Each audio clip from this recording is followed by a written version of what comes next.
तो आइए जानते हैं महात्मा गांधी का भारत की स्वतंत्रता लाने में कहाँ तक योगदान था। भारत के स्वतंत्रता संघर्ष में जितना योगदान गांधी जी का था, निश्चित रूप से किसी अन्य भारतीय का नहीं था। ये एक महान नेता थे। यदि गांधी जी को स्वाधीनता संघर्ष को अधूरी कहा जाए तो कोई अतिशयोक्ति न होगी।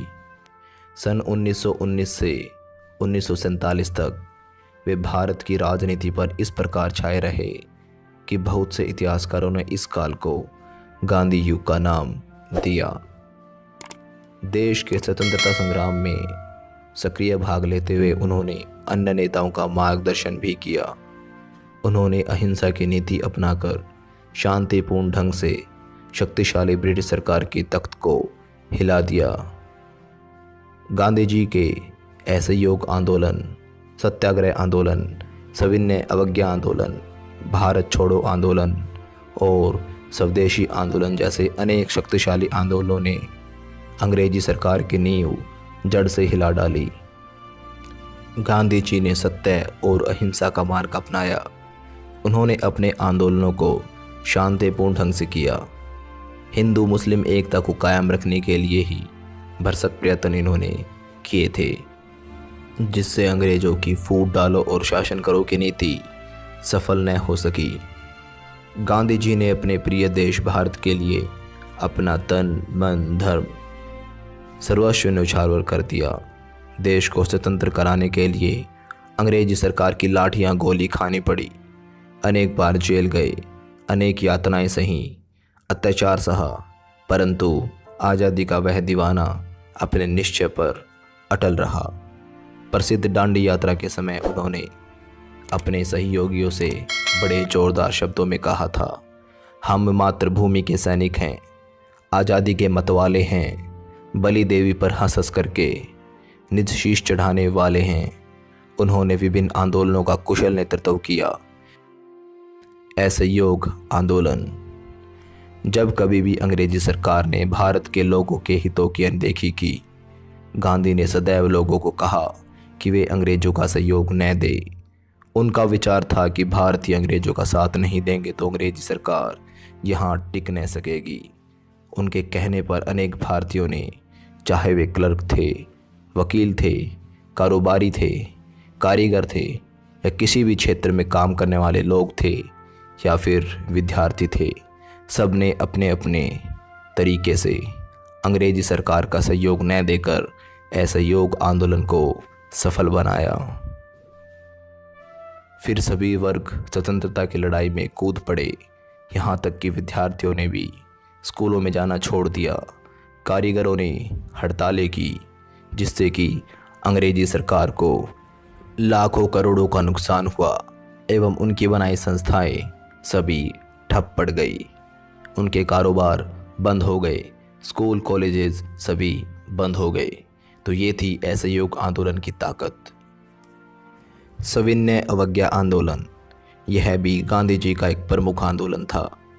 1928 में साइमन कमीशन भारत आया। भारतीयों के विरोध के बावजूद कमीशन ने अपनी रिपोर्ट पेश कर दी। इस पर गांधी जी ने निराश होकर सविनय अवज्ञा आंदोलन प्रारंभ कर दिया। गांधी ने नमक कानून को तोड़ा। इस पर गांधी को अपने सहयोगियों के साथ जेल भी जाना पड़ा। सन 1934 में यह आंदोलन समाप्त हो गया, लेकिन गांधी जी इन आंदोलनों के बाद टिकने वाले नहीं थे। वे लगातार अंग्रेजी सत्ता पर अपने शांतिपूर्ण ढंग से प्रहार कर रहे थे। उसके पश्चात उन्होंने एक नया आंदोलन चालू किया, भारत छोड़ो आंदोलन। सन 1942 में गांधी ने भारत छोड़ो आंदोलन चलाया। अंग्रेजों ने इसे दबाना चाहा, परंतु वह भारतीय जनता की आवाज़ को दबा न सके। गांधी जी ने पूर्ण आशा व विश्वास से कहा, या तो होगा भारत स्वतंत्र कुछ दिवस रात के प्रहरों पर, या सौ बन लहरेगा शरीर मेरा समुद्र की लहरों पर।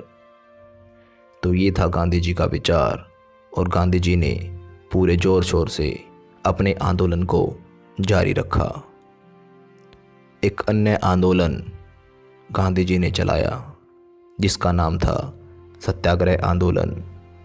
महात्मा गांधी का प्रथम हथियार अहिंसा था तथा दूसरा बड़ा हथियार सत्याग्रह आंदोलन था। अपनी बात को मनवाने के लिए महात्मा गांधी धरना देते थे या कुछ दिन का उपवास रख लेते थे या अपना विरोध प्रकट करने के लिए ऐसा कोई और ढंग अपना लेते थे। कई बार वे मरण मृत की सैया पर भी लेटे थे, अर्थात कई बार अपने आंदोलन की वजह से वो मरते मरते बचे। इन बातों से जहाँ सारे विश्व का ध्यान भारत की ओर आकर्षित हो जाता था, वह अंग्रेजी सरकार भी कांप उठती थी। अहिंसा। अपनी बात को मनवाने के लिए महात्मा गांधी किसी लड़ाई झगड़े या ईंट का जवाब पत्थर से देने की नीति पर विश्वास नहीं करते थे। वे सारे कार्य शांति से करने में विश्वास रखते थे। वे जानते थे कि अंग्रेजी सरकार के पास बड़ी शक्ति है और भारतीय लोक शक्ति से मुकाबला नहीं कर सकते। इसलिए अंग्रेजी सरकार को जीतने के लिए उन्होंने अहिंसा और शांति की नीति अपनाई। इस नीति के सामने अंत में अंग्रेजी जैसी शक्तिशाली सरकार को भी झुकना पड़ा था। स्वदेशी आंदोलन। अंग्रेजों को भारत से निकालने के लिए महात्मा गांधी ने एक अन्य हथियार निकाला। वह हथियार था स्वदेशी आंदोलन। वे अच्छी तरह जानते थे कि अंग्रेज एक व्यापारिक जाति है और वे भारत में व्यापारी बनकर ही आए थे। यदि उन्हें भारत में व्यापारिक लाभ नहीं रहेगा तो वह स्वयं ही भारत छोड़ जाएंगे। इसलिए महात्मा गांधी ने अपने देशवासियों को बाहरी माल का बहिष्कार करने की सलाह दी, अर्थात विदेशी वस्तुओं का त्याग। उनके कहने पर ही भारतीयों ने जहां विदेशी माल का प्रयोग बंद कर दिया, वहीं उन्होंने विदेशी माल की होली भी जलाई। अब जब अपने देश की चीज़ें प्रयोग होने लगी तो भारतीय कारखाने चलने लगे, भारतीय मजदूरों को काम मिलने लगा और भारत का पैसा भारत में ही रहने लगा। इस तरह भारत की आर्थिक स्थिति सुधरने लगी और अंग्रेजी सत्ता डगमगा उठी। हिंदू मुस्लिम एकता। अंग्रेजों ने भारतीयों को एक दूसरे से अलग रखने के उद्देश्य से कई प्रयास किए, परंतु गांधी जी उन्हें एकजुट रखने के प्रयास करते रहे। तो ये भी गांधी जी का एक भारत को एकता के सूत्र में पिरोने का बहुत बड़ा कदम था। गांधी जी चाहते थे कि भारत के सभी निवासी एक साथ मिलकर आगे बढ़े, क्योंकि एकता में ही ताकत होती है। उन्होंने अपने आंदोलनों से प्रयास किया कि हिंदू मुस्लिम एकता सदैव बरकरार रहे। अगर इंग्लिश आपकी सफलता की रुकावट and if you are not getting right position respect because of English, so don't worry, हमारा एक चैनल है फ्लुएंटा इंस्टीट्यूट नाम से, जिसका लिंक हमने ऊपर आई बटन में और नीचे डिस्क्रिप्शन में दिया हुआ है। या फिर आप यूट्यूब पर फ्लुएंटा इंस्टीट्यूट FLUENTA INSTITUTE लिख कर भी सर्च कर सकते हो। हमारा चैनल आपके सामने आ जाएगा। इस चैनल पर हम आपको spoken English, IELTS, PT, TOEFL, personality development, life skill और मोटिवेशन से रिलेटेड वीडियोस देते हैं। और अगर आप हमारे कोर्सेज ज्वाइन करना चाहते हो तो ऊपर दिए गए नंबर पे हमारे काउंसलर्स को कॉल करें और कोर्सेज के बारे में अभी पता करें।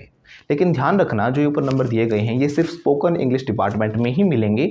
बाकी किसी इन्फॉर्मेशन के लिए या क्वेरी के लिए आप इन नंबर पे कॉल बिल्कुल मत करना, क्योंकि ये सिर्फ स्पोकन इंग्लिश रिलेटेड जो हमारा डिपार्टमेंट है वहीं पर आपकी बातें हो पाएंगी। और अगर आप चाहते हो सब्जेक्ट्स की PDF और कोई और इन्फॉर्मेशन, तो आप हमें इंस्टाग्राम पे फॉलो कर सकते हो, जो कि हमने नीचे डिस्क्रिप्शन में दिया हुआ है, या फिर आप सर्च करके भी हमें इंस्टाग्राम पे फॉलो कर सकते हो। हम जितने भी बाकी सोशल मीडिया प्लेटफॉर्म्स हैं हम सभी पर अवेलेबल हैं, आप उन पर भी हमें फॉलो कर सकते हैं। बाकी जो हमारे सब्जेक्ट्स हैं उनकी सभी की वीडियोस हमने प्लेलिस्ट में बिल्कुल सीक्वेंस में डाली हुई हैं। आप जो भी सब्जेक्ट पढ़ना चाहते हो उनकी जो वीडियोज़ हैं प्लेलिस्ट में से सीक्वेंस में ही देखें, जहाँ पर आपको पूरा का पूरा सिलेबस सीक्वेंस में मिल जाएगा। जैसे कि पॉलिटिकल साइंस है, हिस्ट्री है, सिविक्स है, सभी सब्जेक्ट्स हमने अलग अलग से दिए हुए हैं। तो जो हमारे चैनल है फ्लुएंटा इंस्टीट्यूट, वो है स्पोकन इंग्लिश के लिए। बाकी अगर आप सभी सब्जेक्ट्स की जो वीडियोस देखना चाहते हो वो आपको इसी चैनल पर मिलेंगी, फ्लुएंटा फैमिली पर। और जो हमारे जितने भी सब्जेक्ट्स हैं उनकी जो वीडियोस हैं वो सारी प्लेलिस्ट में से सीक्वेंस में ही देखें। हमने सारी वीडियोस को अरेंज किया हुआ है प्रॉपरली प्लेलिस्ट के अंदर, जिनका लिंक भी हमने नीचे डिस्क्रिप्शन में दिया हुआ है। Thank you.